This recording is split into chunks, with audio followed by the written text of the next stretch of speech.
A mosquito lands on your skin, finds its spot, and drives its needle deep into the flesh, and you feel absolutely nothing. No prick, not the faintest twinge of pain. The most astonishing thing about a mosquito isn't that it bites, it's that you never notice. You learn about the mosquito's visit after the fact when it's long gone, full and satisfied, and an itchy welt has risen on your skin. The puncture itself passed silently under your nervous system's radar. A tiny insect pierced you and fooled an alarm system millions of years in the making. Here's the paradox. The mosquito's needle goes a fair distance into your skin and you say nothing. But a fine medical needle in a doctor's hand makes plenty of people wince and look away. It turns out the most annoying insect alive gives a cleaner injection than all of modern medicine. How does it manage that? And this isn't an accident. When it comes to painless puncture, the mosquito beats the best needles humanity has ever designed. While we spent centuries sharpening and polishing metal, nature had already built the perfect syringe, and it carries it right on its own head. The question is, what's the trick? That bite is already teaching engineers how to make near-painless needles. And this isn't about comfort as a luxury. What's at stake is one of medicine's most underrated problems, the one that makes people skip vaccinations, avoid blood tests, and put off treatment. It's called needle phobia. Fear of needles isn't a quirk of a few unusual people. By some estimates, up to a quarter of adults are affected to some degree, and among children the numbers are even higher. For many, the sight of a syringe alone triggers cold sweats, trembling, and an overwhelming urge to bolt from the room. And it's far from harmless. Because needle phobia derails real healthcare. People postpone blood tests, skip vaccinations, avoid IV drips and checkups. Some go years without a blood draw they know they need. Diseases progress not because the needle hurts, but because of the fear of it. Now multiply that fear by billions of people and billions of injections a year. Missed vaccinations during an epidemic. Blood tests not taken when catching a disease early could have made all the difference. A tiny insect bite grows into a massive, global medical problem. And the solution, it seems, has been buzzing right next to our ears. A truly painless needle isn't a luxury, it's a medical jackpot. A needle that doesn't scare people means vaccinations given on time, blood tests not skipped, calm children at the clinic. And that's exactly where engineers came to learn from a mosquito. Let's start with its instrument. Let's zoom in on the mosquito's syringe, the proboscis. From a distance, it looks like a simple thin tube that the mosquito jabs into skin. Under a microscope, though, things turn out to be far more complex and clever. This isn't a needle, it's a toolkit. The proboscis is actually a bundle of 6 ultra-thin stylets, each as fine as a hair. Some cut, some hold the wound open, one serves as a straw to draw blood, and a separate channel injects saliva. An entire crew of tiny instruments, all packed together. And on the outside, the whole bundle is wrapped in a soft casing the mosquito's lower lip. Here's the surprising part. That sheath never enters the skin. When the mosquito punctures you, the soft casing bends back into an arc and stays outside, releasing only the thin stylets into action. Put it all together, and you don't have a needle, you have a miniature microsurgical kit thinner than a human hair. Serrated cutters, anchors, a drinking straw, a saliva channel, and a soft guiding sheath. Every one of these elements contributes to making the puncture go unnoticed. Let's go through them one by one. The first trick, and the main one. The tips of the cutting stylets aren't smooth. They're serrated, covered in tiny teeth like a microscopic saw blade. Logic says, to pierce more easily, the tip should be smooth and sharp. The mosquito does the opposite, and it works. Why? A smooth point presses against a wide patch of skin all at once, dragging it forward like a blunt peg pushing through a membrane. Breaking through that front takes real force. The skin resists across the entire contact area. That's where the serrations come in. A serrated edge doesn't cut across the whole front at once. It cuts with tiny teeth, one after another. Each tooth pierces its own micropoint with almost no effort. It's like a bread knife. A serrated blade slices through a crust far more easily than pressing down with a smooth one. Force concentrates at the points. And there's a bonus. A serrated surface contacts tissue only at the peaks of the teeth, not along its entire length. Less contact area means less friction along the whole depth of the puncture. The stylet glides through skin more smoothly, without snagging. A smooth needle, by contrast, drags against the tissue along its entire surface. The second trick is vibration. The mosquito doesn't drive the stylets in with a single push. It rapidly saws them back and forth, introducing them into the skin with tiny oscillating strokes. And that trembling, soaring motion makes the puncture dramatically easier. This is familiar physics again. Try cutting something by just pressing a knife down. It's hard work. Use a soaring motion, and it's easy. A dynamic, vibrating cut requires far less force than a static push. The mosquito doesn't press through skin, it gently saws through it. The third trick, and nearly paradoxical, the mosquito's stylets are incredibly thin. By all logic, they should bend and crumple like a wet strand of pasta the moment any pressure is applied. Try pushing a single hair into skin, yet these fine threads drive confidently inward and never buckle.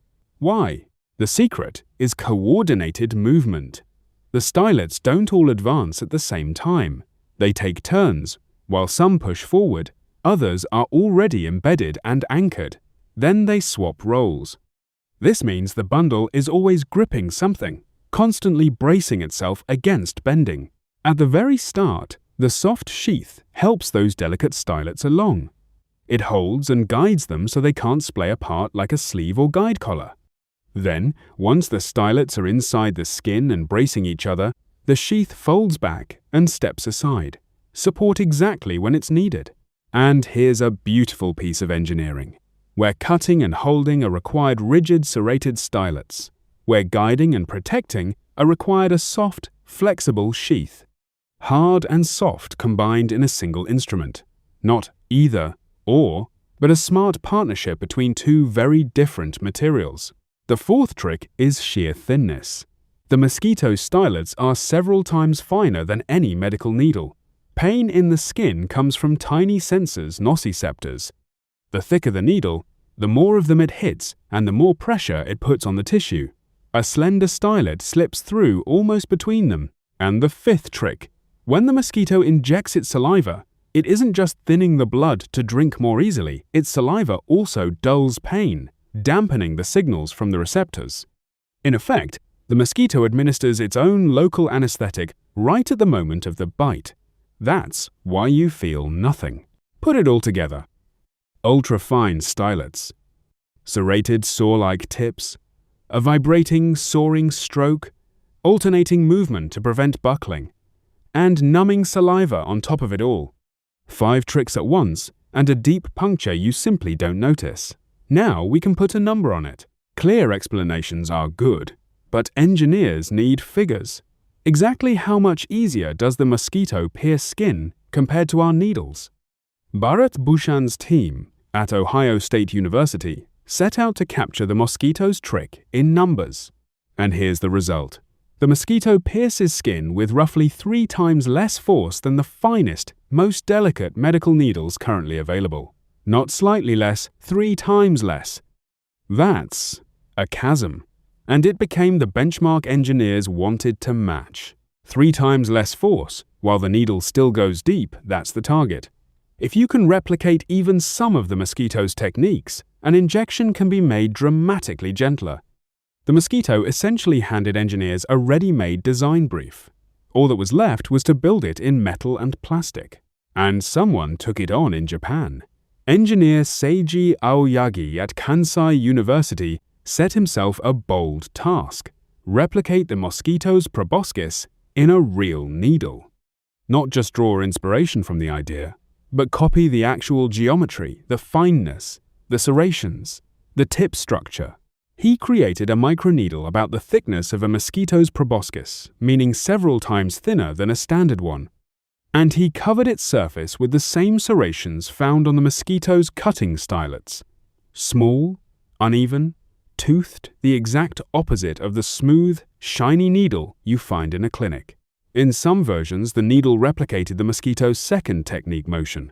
A multi-part structure was inserted in alternating steps or with vibration, just as the insect stylets saw through skin.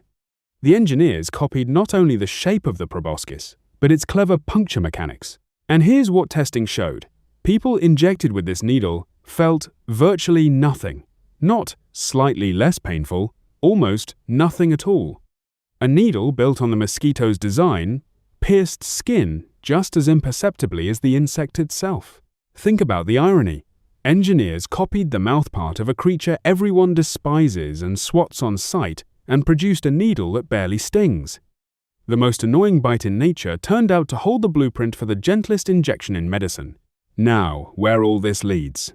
The first and obvious application: painless injections. Vaccinations, shots, and blood draws with a needle that doesn't frighten you. Imagine an injection you don't have to squeeze your eyes shut and count to 3 for. For millions of people, that would completely change their relationship with the doctor's office. Second, microneedles for continuous monitoring. Think of diabetics who have to prick their fingers several times a day, every day, for years. A tiny painless microneedle could track glucose levels continuously, removing the need to turn every reading into a jab. Control without pain, and without a drop of blood on the fingertip. Third, transdermal drug delivery. That means introducing medicine through the skin without a conventional syringe at all. Not a needle in the arm, but a patch studded with hundreds of microscopic serrated needles, quietly delivering the drug. The injection dissolves into a simple touch. Imagine a vaccine sticker. Press a microneedle patch to your shoulder for a couple of minutes, and you're vaccinated. No syringe, no pain, no fear. Patches like this are already being developed, and the mosquito's logic thinness and serrations is making them more viable every year. And most importantly, what this means for people. For those with a genuine phobia of needles, a painless injection is the difference between "I'll go to the doctor" and "I'll tough it out and stay home," between a vaccination given on time and one that's skipped, sometimes between an early diagnosis and a disease that gets away, and it's an enormous relief for the most vulnerable, for children in tears as they're led in for a shot, for elderly and seriously ill patients who are jabbed again and again, for everyone whose life is tied to regular injections. A quiet revolution in comfort, precisely where pain had always seemed unavoidable. Let's be fair, fully replicating the mosquito is still difficult. Microneedles like these are precision work, and scaling them up to cheap mass production is no small task. Building a miracle needle in a lab is one thing. Manufacturing millions of sterile, reliable, affordable units for every clinic is another. Ultra-thin serrated tips can be fragile, easily damaged, or dulled. Making a microneedle that is simultaneously sharp, durable, sterile, and cheap is the real challenge. Nature solves this effortlessly. We have to sweat over every step of the process. And almost painless is still not completely sensation-free. And it isn't magic. We can't yet fool the nervous system the way the mosquito does. But even getting close to its level is a giant leap compared to a conventional needle. Near mosquito performance is already a win. Biology still holds the lead here. The mosquito honed its instrument over millions of years, and we're catching up one tiny serration at a time. But the direction is right. Don't invent a needle from scratch. Borrow the ready-made solution from the creature that pierces skin undetected, night after night. And here's the bitter irony. The mosquito is the deadliest animal on the planet. Its bites kill hundreds of thousands of people every year. It's also the most infuriating neighbor of every summer. And this very same mosquito turns out to be a brilliant microsurgeon we do well to learn from. For thousands of years we did nothing but slap it with our palms and curse the itch. We almost never asked, how, exactly, does it manage to pierce us without us feeling a thing? The answer was right there, on its tiny head, the whole time. It turns out the solution to one of humanity's most common problems, fear of needles, has literally been buzzing in our ears. We were searching for it in laboratories and metal alloys, while it was flying around the room on a summer evening. Sometimes the best engineer in the world is sitting on your arm, and there's a certain justice in that. The most hated needle in nature may one day conquer our fear of needles in medicine. The thing we wave away can free millions of people from panic in the doctor's office. It turns out our teacher was the one we always thought of as a pest. Here's the thought to close on. Next time a mosquito buries itself in you and you feel nothing, pause for a moment. That nothing is no accident. It's an engineering masterpiece, refined over millions of years, one we're only just learning to replicate. Sometimes, to move forward, you have to stop swatting and start paying attention. The tiny bloodsucker everyone hates may give us an injection without pain or fear, and it's all hidden in a proboscis thinner than a hair. If stories like this are your thing, there are plenty more ahead. Next time, how a butterfly without a single drop of pigment remains the bluest creature in the world and teaches us to make color without dye. Until then, look closely at the world around you and ask, why does that work? Thank you for being with us. If you find the idea inspiring that nature is our greatest teacher, share this story with someone who still enjoys being amazed by the world. We're already preparing the next one, because nature still holds so many secrets waiting to be discovered. See you next time. Subscribe.